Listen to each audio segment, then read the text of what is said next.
Hello friends, in the essay, culture high and low, value. Simon during examines the value of culture, especially popular culture. It's about popular culture in relation to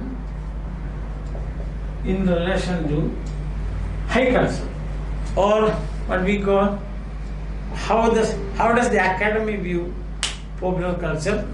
How is popular culture assessed by those people who support canons?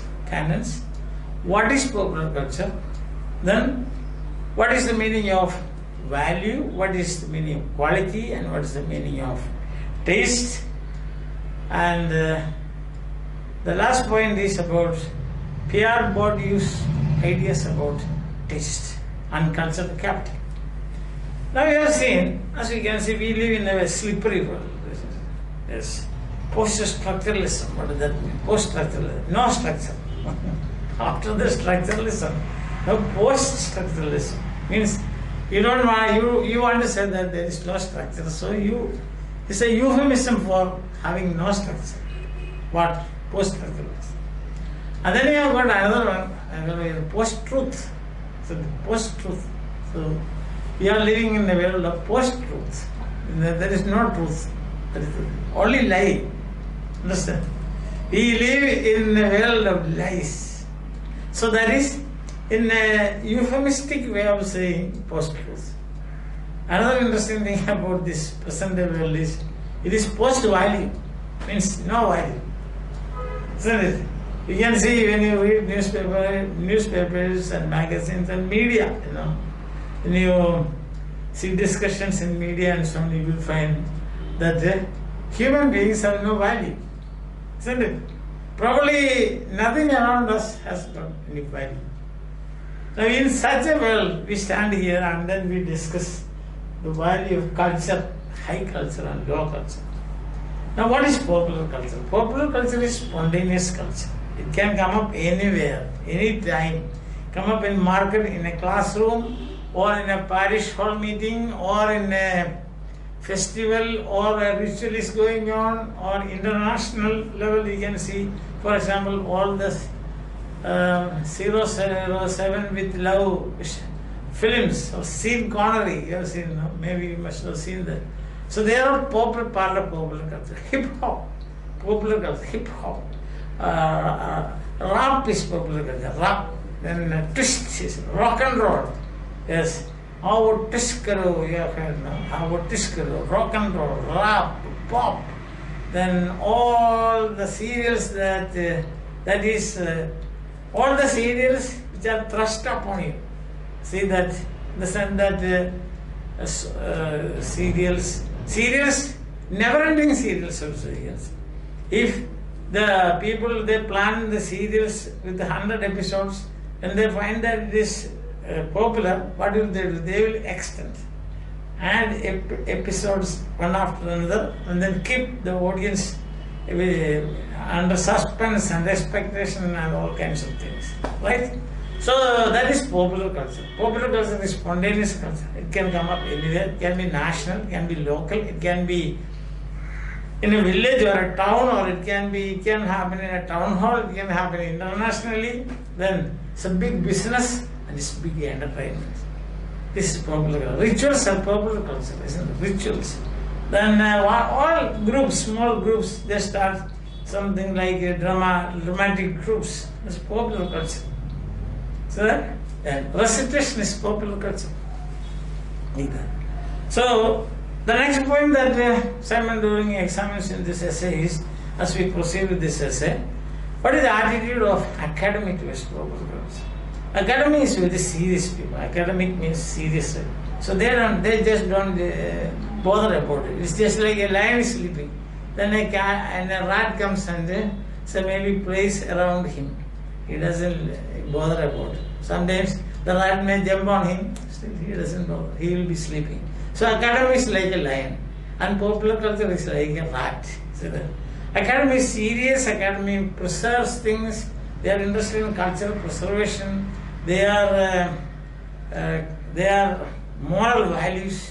they want to keep up moral values, they want to keep something for the posterity. But as we have seen, this is spontaneous, popular, and today you will find one form of popular culture, tomorrow it will simply disappear. Understand? So academy doesn't give much importance to popular culture. Right? Yes. Then the third point that is discussed by Simon During is popular culture through history. To begin with, the ancient days, there was no separation. So aristocratic culture, then people's culture, side by side. Aristocratic culture was centered around Latin and Greek, classical languages, study of classical languages, study of classical literature, and performance of classical dramas, etc. And during those days, that is ancient days, there was popular culture, people's culture, like community games or rituals. There were rituals, the community games, sports and games, isn't it? And performances on the street and so on. Just side by side. They don't care whether it is popular or whether it is classical. When you come to what you call mid-18th century, you will find there is a suppression slowly. But both these are available, both the cultures are available in vernacular, means native languages, and also both were commercialized. But one, especially the high culture, they had they pretended that they had some values, like moral values, aesthetic principles, and preservation for the future, culture to be preserved for the future, aesthetic values, and so on. And they were under the government control. See that? And not only that, they themselves followed rules of censorship. But popular culture in markets, no rules of censorship, and it was addressed to not educated audience, but on the other hand, the so-called high culture of 18th century addressed to the educated class. So that was the condition. But still there is no value assessments. When it came to late 19th century with Walter Pater, says arts for art's sake, and the apostle of high culture, Mathew is the best that is taught and said. And he also said that cultural studies should include criticism. Critiquing any vulgarity in the society, aristocratic brutality, and then aristocratic arrogance. The culture should criticize such negative tendencies in the society. So here you find a separation.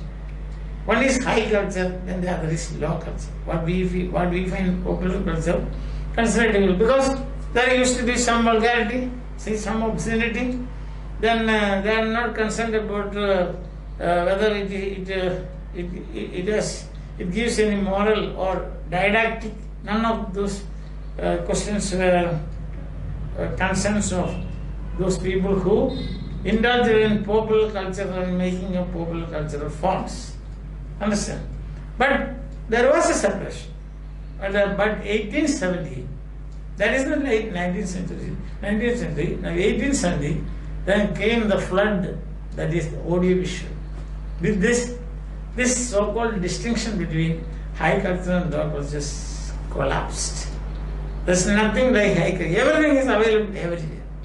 It is like a flooded paddy field. Before the flood, you could see the borders of each section. When there is a flood, you can see nothing. That way. Everything is almost the same, like a sea. So that is the brief history of the popular culture and the high culture. And next question examined by Simon During is massive culture. What is massive culture? Massive culture and popular culture. Massive culture is actually this industrial culture. Horkheimer and Adorno, they call it industrial culture. Industrial culture means mass produced. Here what happens is the producer and the audience, there is no relation. Producer sits somewhere and produces large number of copies of the same thing, karaoke for example, or films, and it is dispersed in the world. Yes. Anywhere it is available. So, but on the other hand, popular cultural form, say a drama, that is staged in a particular place. Then producer and the audience, there is some relationship. In mass culture, there is no such. It is merely for commercial purposes. Their motive is just profit making and commercial purposes. But then another man came.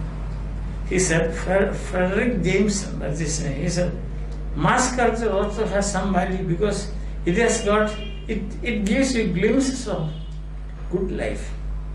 Say, for example, you see a film, a Hindi film, let's say, Sangam, you might know that, no? So, after marriage, Raj Kapoor and Vaijayanti, they go around the world tour. So that gives a kind of but suggestion to you also. After marriage, you should go around the world tour. That's what he meant by saying good things of life. Or you might find in films not bathrooms but glamour rooms. So you have a feeling, oh, we should also have a glamour room. So good things of life. If you consider these things are good, that is what Frederick Jameson says. Says massive culture has got this advantage of showing you or presenting before you or what he calls good things of life. Alright. Then the next point discussed in this essay is canon and popular culture. The people who support canonical culture. Canon means what? Selected best works in literature and in art. So Shakespeare's, Milton's, Chaucer's, and he came there, Wordsworth, Coleridge. So these are all canonical books. And those who supported canonical books, they said it is moral preservation, it gives direction in life, it is the best and it has got aesthetic principles, and it gives you some direction. Everybody should. It's the great tradition by I.R. Richards. He says no. What he attempted to say was, you must, the great tradition of the novelists. You must read the great novelists, Henry James. Then what was that? Not Thomas Hardy, but his name was Joseph Conrad. Yes, Joseph Conrad, Henry James. So such novels you must read. Jane Austen, you must read such novels and imbibe values from that. So that is the approach of canon. But then naturally what happened? Some people started criticizing it. Canon, critics of canon, they said it is orthodox, it is highly cultural preservation is there, but at the same time it rules out, or there is a separation, there is a park wall. To use the expression given by Williams in Culture is Ordinary, they have built a park wall here. So that separation, this is culture and that is non-culture, or that's something that is low. Understand that? So all those people who were against this popular or critical canonical literature, canonical culture, so to say, there are a lot of them. You see, they clamored for this, giving support to popular culture. Understand? On the point that this is highly conservative and orthodox, but popular and not dynamic. There's no movement. It's a block. But in this case, it's movement, it's modern, it is dynamic, and the new ideas are coming up in popular culture. And thus, that debate or controversy ended. Now the next point about popular culture and is what is popular culture? Popular culture is not a monolith, it is not a block, it is myriad, so to say, variety, plethora of forms it appears. It comes in poetry, in drama, in mimicry, in what is called one-act play, short story, whatever possible, visual arts, all painting, you will find all, whatever possible ways we can conceive. In all those ways, you will find expressions of popular culture. So there is, for example, branding across formats. Like if you have got one idea, that idea can be used for as a mimicry, for a drama, for a poem, for a satire, for a one-act play, or anything. That is branding across formats. And you will also find self-ironization. Self-irony, that is a man sometimes acts as a woman, a semi-woman, we can say. Like in Malayalam, there is a film, Chandaputta, that is a man, but he acts as a. And some of these poems like Sound Thoma, Kunnikunan, I don't know whether you have seen this thing. It's a self-irony, self-ironization. That is self-fooling, you can say. So that is a tendency that you find in popular culture. So it appears in myriad forms, then branding across formats. Most of this popular culture is local. See that? Because small groups, they come up with some kind of form and after something else. Some of these are international and they bind communities internationally. Hip-hop started in the African American ghettos, kind of dance form. So now it has become so famous. And Snoop, Snoop Doggy Dogg. So Snoop, Californian rapper. And this popular culture very often uses very funny types of advertisement, like Snoop Doggy Dogg. Now, he was Californian rapper. He was interested in popularizing rap. So the advertisements came like this: Doggy Dogg, Snoop Doggy Dogg. And Snoop will be doing something like what dogs will do. Dogs have got a very special place in the American society. What place, etc., etc. We did not go deep into that. And the dog is a faithful animal, and dog has got many good qualities. So a person is with a person's name, dog and Doggy Dogg is attached. Then what will happen? The promoters, they think that it will be very attractive to the people. Understand? Suppose your teacher, say myself, suppose you say Mathew Doggy Dog. Here I don't think it will have any impact, but if I go to America someplace, there will be some kind of impact. As we have seen in this essay, I don't know much about that. Yes, here I don't know, I suppose what is the most popular thing that you can do here. You can say, for example, you can add names of a can with your name.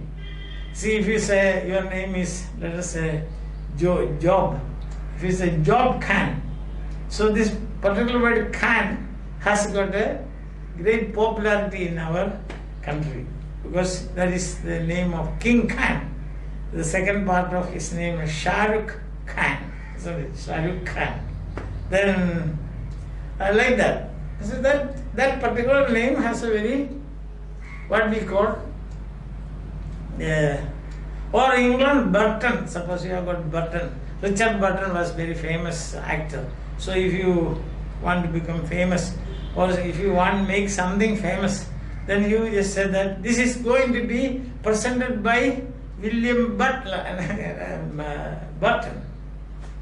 See that? Or Big Burton, something like that. If you say Joe Burton, son, Burton has got a popularity, and therefore. So this is how these techniques used by people who promote popular culture. So it appears in myriad form, branding across formats. There is self-ironization, special ways of advertising popular culture. Most of these are local, and most of these are for they're transitory. Understand? Temporary, etc. And some criticism hurled against popular culture is, and there in popular culture also you find many retro styles. But there's styles of 1930s, 90s, old songs, Old is gold. Styles of 1930s, 1940s, 1960s. Sometimes some people nostalgia. So they will be. Another thing is that it is popular cultural forms are produced for a particular generation of people. What you call generationalism. That is modern only for the latest. With the popular culture type of haircut, isn't it? Like mushroom. Your head will look like mushroom. When you cut your hair, it will be like a mushroom. That's a popular culture. It will remain for some time and then, once upon a time there was another, dating as a popular culture. I don't know whether it is now available or not. And you'll find that years ago there was another popular culture called streaking. Means you run along a road naked. Police got hold of that popular culture and that came to an end. So such things can happen, I said. So a lot of things you find is when many different forms you will find this myriad, plethora of forms. Then so the branding across formats. And third point is self-ironization. Fourth point is how the different techniques used by people who support popular culture. Snoop Doggy Dog. So that is an example for that. And for that I gave local examples also. 5 is generationalism. And 6 is what you find the tendency called the retro style. Yes. All old styles are brought. And then mixing of high and low, hybrid culture is. So these are some tendencies that you find in popular culture. And the defects, the critics of popular culture, they say, first of all, it's a transitory obsolescence. So that means today you see one thing, tomorrow you don't find that. The best example is I told you about streaking. Maybe a few days, and after that, of course, the civil law, then civil laws are there. They caught hold of these people and put them in prison or punished. And recently we have got a kiss movement, isn't it? Kissing in the street, and there is a lot of clamor against this. And I don't know whether it exists now or not. See that? So that's another popular culture. Yes. This is what you find. Then dress you find a lot of changes. So your style of dressing. See, legging for example. See, one day I was okay, I don't want to say any such things about that. Some people may get offended. Okay, all right, leave it. And then what happens is it is obsolescence. So it means it disappears. Secondly, it is transient. One popular will come now, and then another will be replaced by that. So it is transient culture. See that popular culture, and it is commercial, so to say. Hip hop and Dr. No films, film, these are commercial films. All the same thing, put in different way. Some investigation is there, then finally something happens, etc. So fixed. This parts in a film is fixed. This is one, and that is there is a fight, there is a shooting, there is a car race, there is a love affair, and there is some bathing scenes in a swimming pool, and few shots fired. Some people die, and then there will be a helicopter comes. Almost all of the films, they have the same stuff, you can see. So this is highly commercial, and not only that, popular culture like this, like mass culture and popular culture, they mesmerize you. They in a way give you a kind of anesthesia. So when you see, you just sit and see this. You don't bother about its value or how important this is. You just, it is we know it has no value, but we are still watching this. Time pass. See that. So what happens is, your precious time is lost. Okay? Time is money. And then secondly, it doesn't give you any moral teaching or moral lessons or moral direction. And the moment you get up from your chair and you switch off your TV or come out of your film theatre, you forgot all about it. If you are asked what is it, you don't know. So it's of no use. That's the thing. But still, you can pass time pass. Now we come to the three definitions of value. Value is the intrinsic worth of a thing. Value. As for example, we say a 100 rupee note. That has an intrinsic value. Value within it. You whatever you do it, you wrinkle it and then throw it and then take it back. What is it? It's 100 rupees. Understand? So, cultural objects, they don't have a value because it is an economic concept. Value of a product. But cultural objects, their value, they don't have a exchange value. You cannot exchange one cultural object for another. For example, I have got a book, Complete Works of Shakespeare. I go to a shop and say, "Sir, here is Complete Works of Shakespeare. Please give me 2 kilos of atta." They will say, "No, because we have no use." So these cultural objects have no exchange value. Understand? Then what do they have? They have got that intrinsic worth, you can say. For example, Shakespeare's plays are always Shakespeare's plays for those people who value it. That is quality. Quality is the worth of a cultural object within the zone of its production.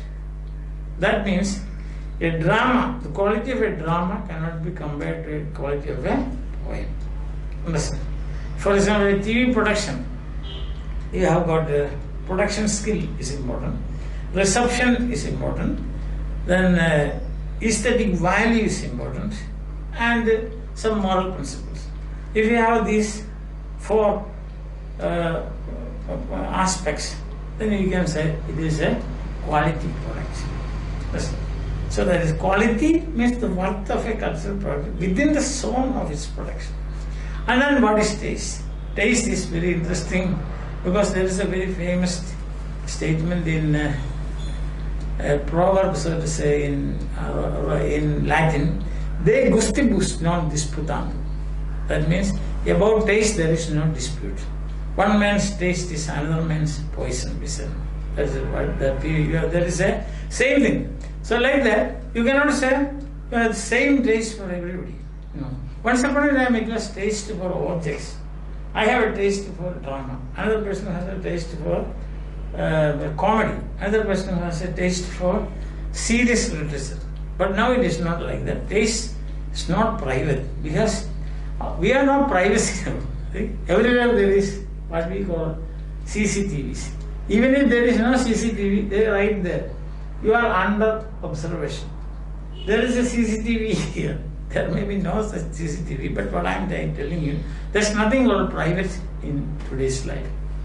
Once upon a time, taste was a private preference, a personal preference, but now it is not so.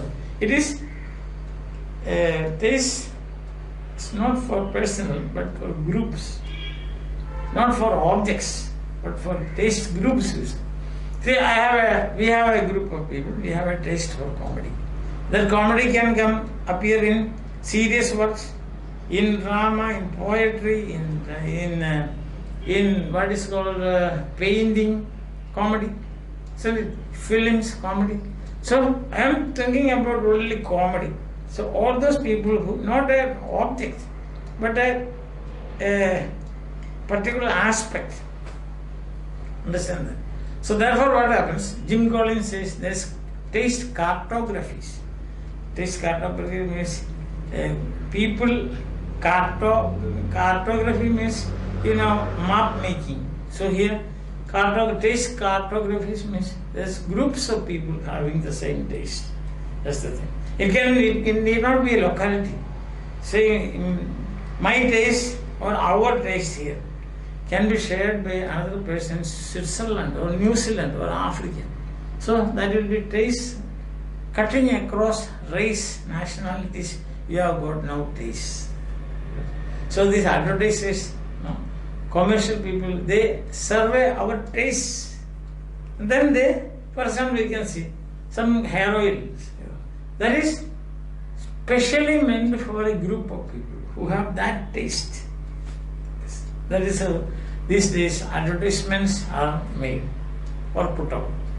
So taste category. Taste is not a private thing. When we see cultural capital, as Pierre Bourdieu says, The rich people have greater cultural capital, he says. Why? Or people who live in cities, they have greater cultural capital. Means they have got exposure. Look at that.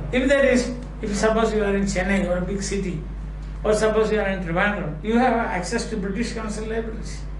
But if you are in a remote village somewhere, there is no library, nothing. So exposure, your exposure is limited.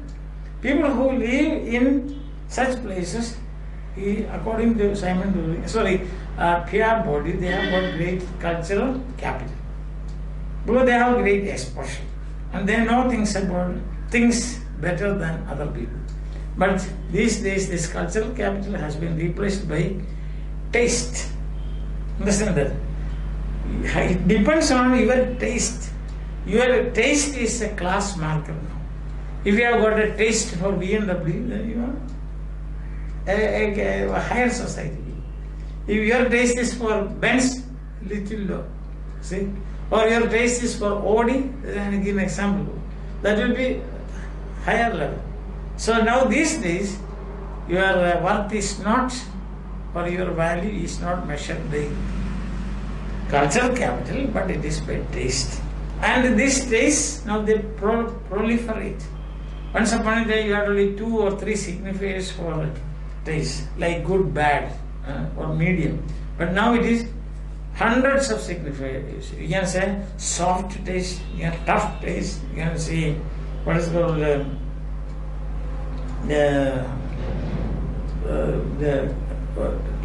number of taste, like you see, like for example, you see a very sharp taste. You see sharp taste. Then you have got soft, rough. So all kinds of words now we are using for expressing your taste. So taste, when you come to the Pierre Bourdieu's discussion of cultural capital is not important today. What is the range of taste that will determine your value? Your value or your worth is determined not by cultural capital but by wide range of tastes. Listen, that is personal preferences. And taste is no more private, it is public. The sense that you find only taste groups, not taste individuals. Taste is not for an object, but for an aspect. With this, he comes to an end of the discussion by saying, most of the cultural products in 20th century is, most of them, they are produced in a zone where you find high and low. There is a confluence of high and low, a smooth confluence of high and low culture. With this, he comes to the end of this discussion. Thank you for watching. I have been doing some work on this cultural studies. First, I have given 4 or 5 lectures on Raymond Williams' Culture is Ordinary, then about 12 lectures on paradigm, 2 paradigms, that is Stuart Hall, and now this is the 3rd one. It's comparatively simple, written in the journalistic style, we can easily read and understand. There's nothing much to explain. But I have given the contours of that, the main points. That is, what is popular culture, then popular culture and academy, popular culture through history, popular culture and canon, mass culture, popular culture and canonical, critique of canon, support of canon, then what is popular culture, different trends in popular culture, what is meant by quality or the critique of popular culture, then definition of value, quality and the taste, and the taste is most important in the 20th century. According to Pierre Bourdieu, for him he started saying that cultural capital is important, but not today. It is no such thing as cultural capital because it is available to everybody, everywhere. So if you have got a net connection at home and you have got a lap, your cultural capital, there is no end to that, isn't it? So today what is important is taste.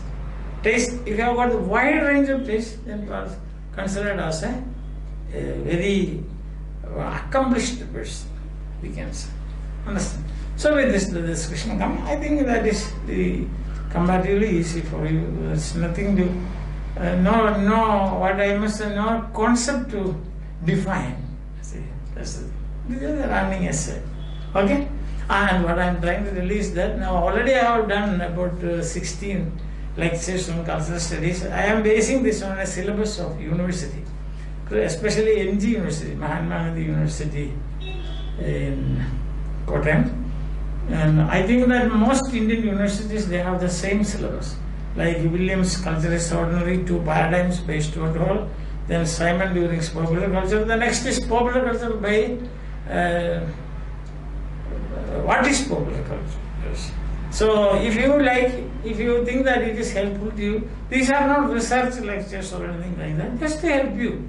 It's a kind of help to postgraduate students. I told you, when I began this, I told you that I was teaching this in a college, but then the students, they found it very difficult. So I thought that they said that it's very tough. I don't know why. Do you find anything tough about this? I mean, that students, they told me, and therefore I thought that whatever I know, in whatever way possible, I can help you PG students. Once upon a time I was also a PG student, so I thought that I should do something, and that's what I'm. This is a series. I will cover the entire syllabus, sir, by 2 or 3 months' time.